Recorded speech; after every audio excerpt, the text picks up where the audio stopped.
আসসালামু আলাইকুম, সবাই কেমন আছেন? আশা করি সবাই ভালো আছেন। তো দেখতে পাচ্ছেন একটি এইচডিএফসি বক্সের মধ্যে সার্কিট ব্রেকার রয়েছে। একটি সার্কিট ব্রেকার উঠানোর সাথে সাথে এটা আবার বন্ধ হয়ে যাচ্ছে, মানে এটা চালু করার সাথে সাথে বন্ধ হয়ে যাচ্ছে।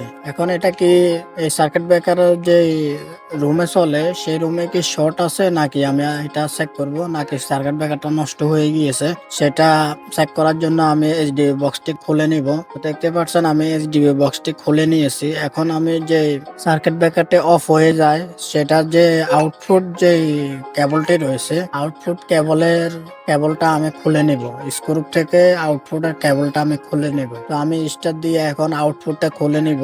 আমি এখন খুলে নিয়েছি। খুলে নেওয়ার পর আমি এখন দেখবো যে এটা অন হয় কিনা। তো দেখতে পাচ্ছেন এখনো এটা অন করার সাথে সাথে বন্ধ হয়ে যাচ্ছে। তো এটা থেকে বোঝা যাচ্ছে যে এই সার্কিট ব্রেকারটি নষ্ট হয়ে গিয়েছে। এখন তো কোনো লোড নাই, তারপরেও এটা বন্ধ হয়ে যাচ্ছে। তো এটা নষ্ট হয়ে গিয়েছে। এখন তো আমার কাছে উপস্থিত কোনো সার্কিট ব্রেকারও নাই। এখন আমি এখানে 20 এম্পিয়ারের এসি ব্যবহার করার জন্য 60টা সার্কিট ব্রেকার লাগানো রয়েছে। এখান থেকে আমি যে কোনো একটা সার্কিট ব্রেকারে যে কেবলটা খুলছি সেটা এখানে লাগিয়ে দিব। তো যেটা দেখতে পাচ্ছেন অফ করে নিয়েছি সার্কিট ব্রেকার, সেটার আমি স্ক্রুটা লুজ করে আমি ওই কেবলটা এখানে লাগিয়ে দিব। তো দেখতে পাচ্ছেন আমি এটা লাগিয়ে দিতেছি। তো এটা ভালো করে টাইট করে লাগাতে হবে।